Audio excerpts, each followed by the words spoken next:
abduction? Right, they're soul extractions. In fact, there's a considerable amount of evidence that demonstrates this to be so. I mean, there have been people who have been in the midst. Carla Turner wrote about this. An individual who was in the middle of an abduction experience, and there were people, because there were certain effects that were going on in the building where they were sleeping.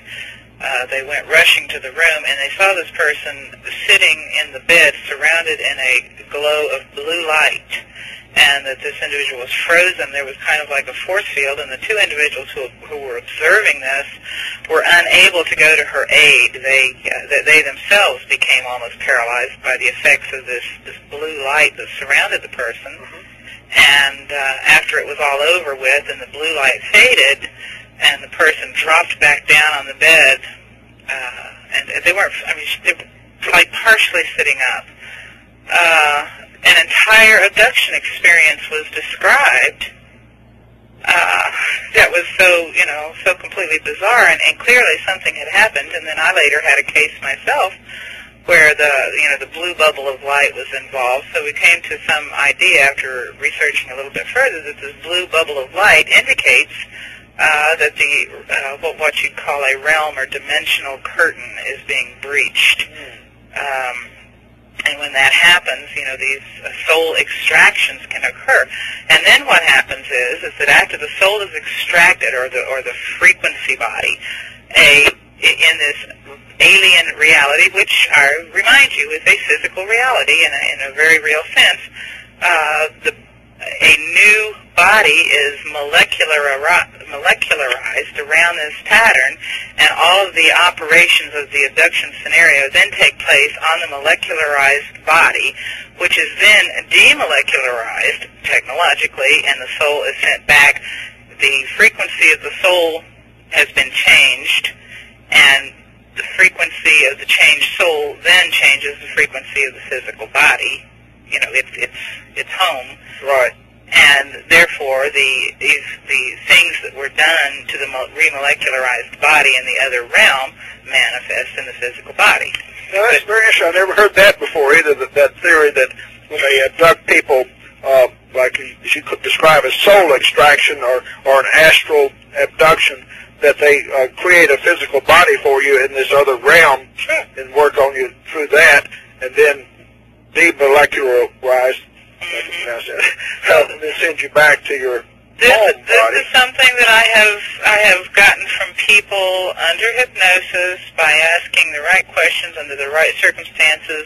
One of the difficulties is, though, that when they are in this demolecularized state, or when they're in this point of transition between, being remolecularized and then demolecularized, usually there's some kind of a memory block.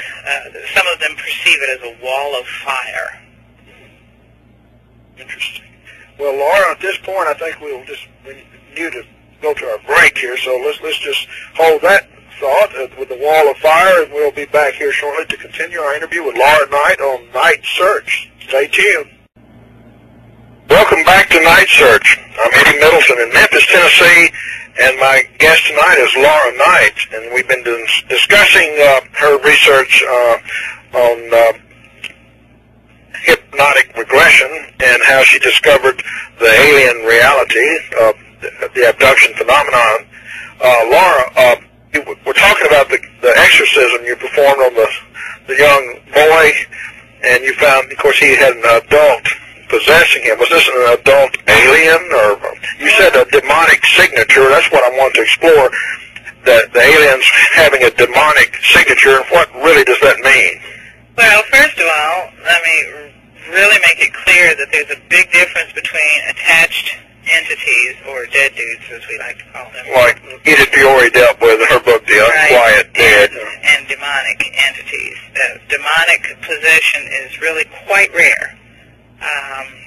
But attached dead dudes, usually they are family members or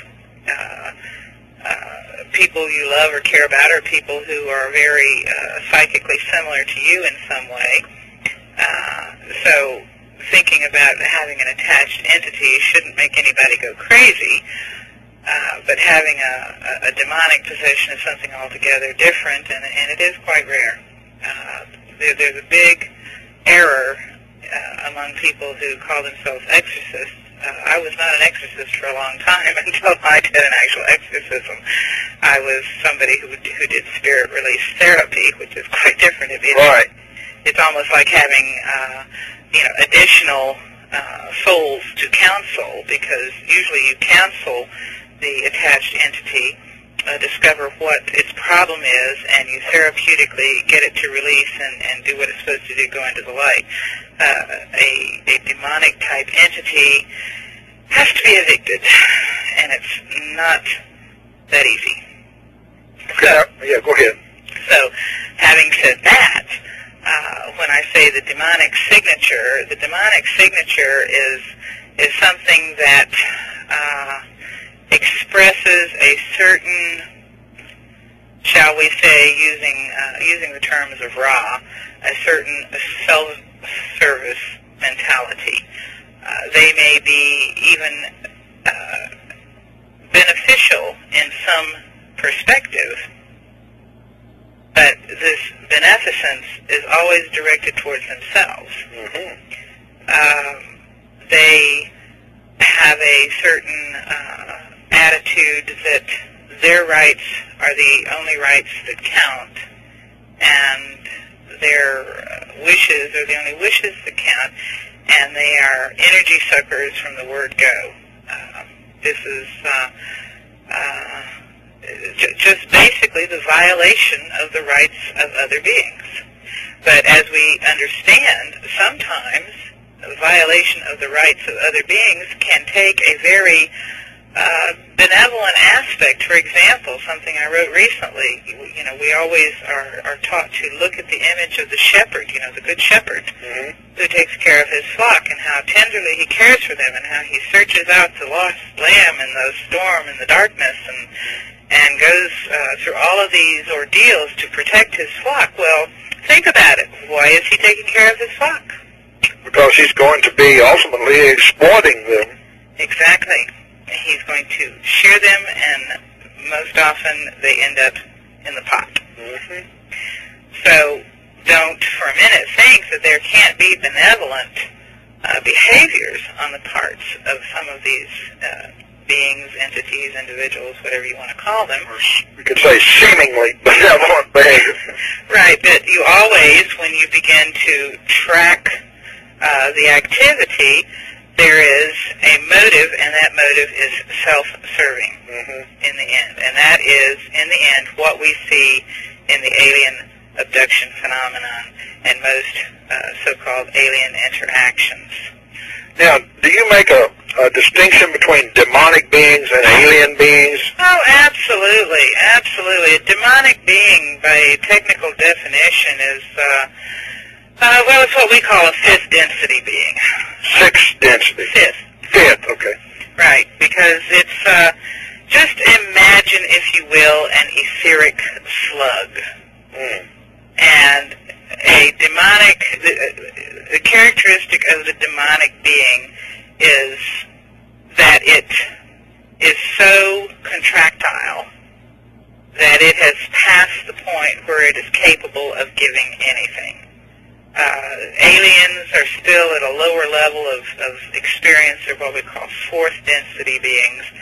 And they're still at where they can interact, because they need to interact. They have to take care of their flock so they can have their lamb stew and their warm, cozy clothes made out of lambskin.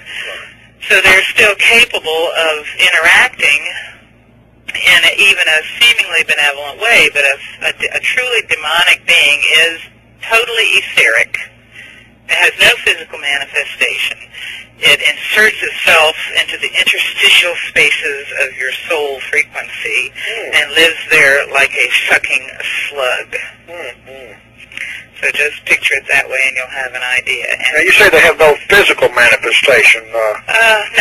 If they can cause physical effects, can they not? Well, the physical effects are caused by the interaction of the battle between the soul of the the host and the possessing entity itself.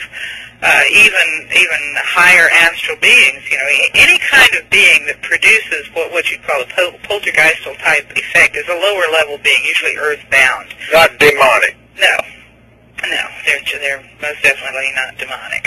What about these cases, like I've heard of exorcism, where a person is lying in the bed and the bed levitates off the floor there? Now that is produced by the interaction, the battling at a certain level between the soul and the possessing entity. The physical effect is the effect of the short-circuiting of the electromagnetic or whatever energy from the brain or the body of the host and the environment.